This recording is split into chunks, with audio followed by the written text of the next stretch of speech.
अपन T explain करिकी कहिबे कि ओडिशा मुहरे बीजेपी एमपी माने केमती कला बळी देले आ कोन पय आपण ई पोस्टर लगैछंती सब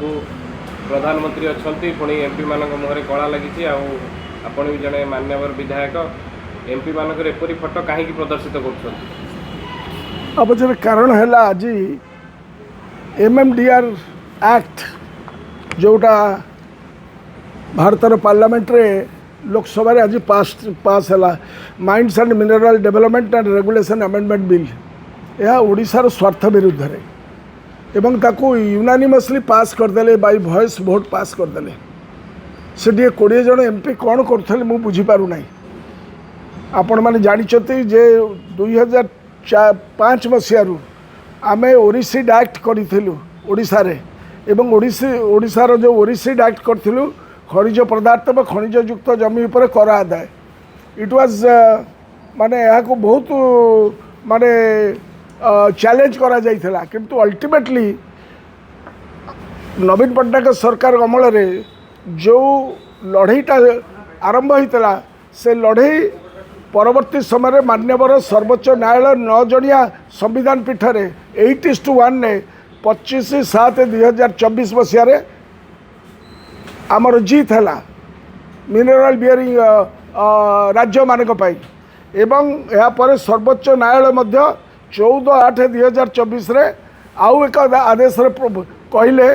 जे ही कर पूर्व तारीख रेट्रोस्पेक्टिवली लागू हो पार किंतु 1/4/2005 पूर्ववर्ती समय पाई कौन दाबी करा नहीं बकेया राशि 1/4/2024 ठारू 12 वर्ष मध्य किस्ती रे परिशोध करा जाई पारिबो। भाई virtue of this judgement Odisha पाखापाखि 1.5 लाख कोटी टंका पाई था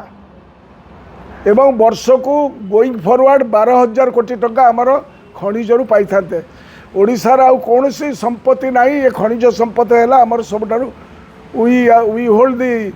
बिगेस्ट मिनरल रिसोर्सेस ये गोटाए it was a godsend by a long drawn battle for 20 years पर आमे पाइलु एवं से अनुसार आमे विधानसभा रे कहिथलु जे नुआ सरकार को जे डबल इंजन सरकार तमे आकु लागू कर ओडिशा रे से कले नहीं किंतु झारखंड कले Jharkhand mineral bearing land cess act pass कले एवं ता द्वारा ताकर बजेट रे रिकवरी हला केते ना से माने पाइले मोर देन मिनरल बियरिंग ये रे से माने पाइले जे Jharkhand mineral bearing land cess act 24 was notified in October 24 this could have been done आम राज्य मध्य माने करि पारथा डबल इंजन सरकार it levies a cess on mineral bearing land in 2026 and 27 the state estimated 14,655 crores as arrears as a revenue from cess booked across tax and non-tax revenue leads. In 25-26 the earning from this cess was estimated at 13,442. This is their budget document. एक कथा ओडिशा सरकार करिकी मध्य से टका पाई पारथा किंतु ओडिशा सरकार एठी कहले नहीं कारण ओडिशा सरकार डबल इंजन सरकार बिक्री होती सही शिल्पपति मानक पाखे तेणु आज जो यहाँ पास हो गला मु पचारिया चाहूँगी जे कार्यक्रम को राज्य सरकार एवं जो एमपी माने थे से कौन मुहर तुंडी बांधी थे से कौन ओडिशार कथा कहे नहीं जे या द्वारा ओडिशा 1,50,000 crores आरियर्स 1.5 लाख कोटी टंका आम लूज कलु आरियर्स रे and going forward we would have got more than 12,000 crores each year. इटा कहार लॉस आपको कले नहीं आदे कर्णाटक करिछि किंतु आम पाख राज्य झारखंड मिनरल बियरिंग कले आ परे आ करि परिबे नै सेया हला जो सेक्शन 9D रे से माने जो कार्यक्रम करदेले तेणु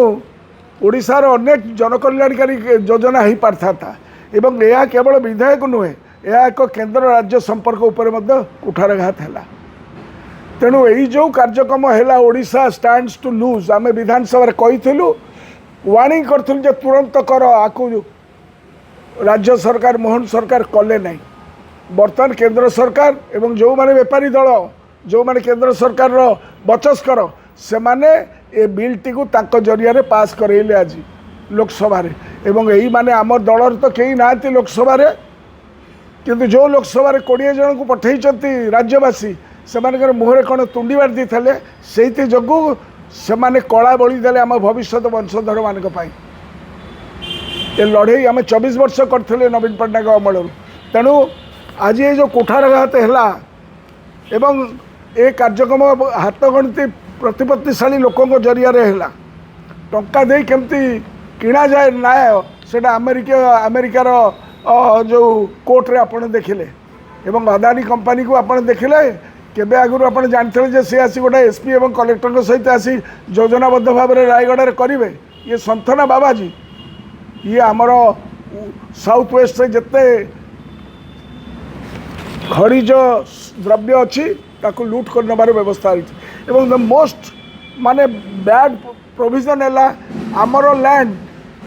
आम लैंड मध्य will go to the central government they will make all kinds of rules and regulations से तो कहते इज ऑफ डूइंग बिजनेस ना रे दे कैन डू एनीथिंग तेणुक ओडिशावासी आज पचारुंट आम पचारचु ओडिशा सरकार या विरुद्ध रे नीरव रहिबे ना केंद्र सरकार के निष्पत्ति विरुद्ध रे सुप्रीम कोर्ट रे पुणी जिबे ना 9 जणिया संवैधानिक पीठ राय देइथिला ए देश रे कौन होउछि आपण माने तार दरु जानि परिबे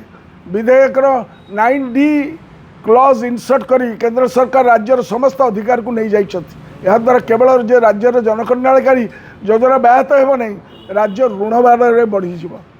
एवं माननीय नवीन पट्टनायक दूरदर्शी आर्थिक परिचालन जोगु ओडिशा देशटारु सबुठारु आर्थिक परिचालना भाव सम्मानित होउतला बर्तमान से जीव दैट विल गो डाउन तेणु राज्यर समस्त जनसाधारण सरकार ठारू उत्तर आशा करुचंती प्रतिवर्ष सरकार ये जो लॉस करेंगे गोइंग फॉरवर्ड तापाई कौन विकल्प योजना करपाई कौन विकल्प लड़े आम 24 वर्ष लड़े कलु एवं न्याय पाइला बेले तमें आसिल एवं तमें कल नहीं झारखंड कला पाईगला कारण ये आधे ऑर्डर कर जी नहीं जाइथिबो नहीं जाइथिबो आम तो नहीं जाइथिले आम 20,000-25,000 कोटी टका पाई थांतु जमती झारखंड नहीं कि पाई गोइंग फॉरवर्ड से आदाय करें नहीं ये जो प्रावधान है मु निवेदन करी ओडिशार इंटरेस्ट को देखी ए सरकार राज्य सरकार केंद्र सरकार को ये निष्पत्ति विरुद्ध सुप्रीम कोर्ट रे अपील करेंगे कि जदि न करेंगे ताको मुहरे लोके कला बोलिबे आगामी जेनरेशन ताको मुहरे कला बोलिबे 1,00,000 2005 2024 विषय 1.5 लाख कोटी टका आम पाई था आरियर टका 12 वर्ष आम पाई था जमती झारखंड पाइला सेमती आम गोइंग फॉरवर्ड 12,000 कोटी टका आम पाऊ था या कहीदेले कौन ना नाई 1.5 ट्रिलियन टंका आ द्वारा ए जजमेंट द्वारा चलीज शिल्पपति मान ठारू तेज शिल्पपति माने 1.5 ट्रिलियन रुपीज रो खणी खादान आमर लुट करके नहीं नतले एत लॉस केमती आसिला तांको पाई ए देश राज्य एवं जनसाधारण ना ओडिशार फ्यूचर पे एटा रहिबो तेणु मु निवेदन करी जे केंद्र सरकार को विरुद्ध रे राज्य सरकार जदि प्रकृत में ओडिशावासी ओडिया अस्मिता कहीकिना पाइथिले एवं से जदि प्रकृत में ओडिशार इंटरेस्ट को जगिया पाई इच्छा करुचंती से पुणी सुप्रीम कोर्ट रे अपील करिवे कि सेइथिपाई मु कहिछि जे माने लड़ाई कले नहीं कि स्वर उत्तोलन मध्य कले नहीं डबल इंजिन सरकार 20 जन को आम पठेइछु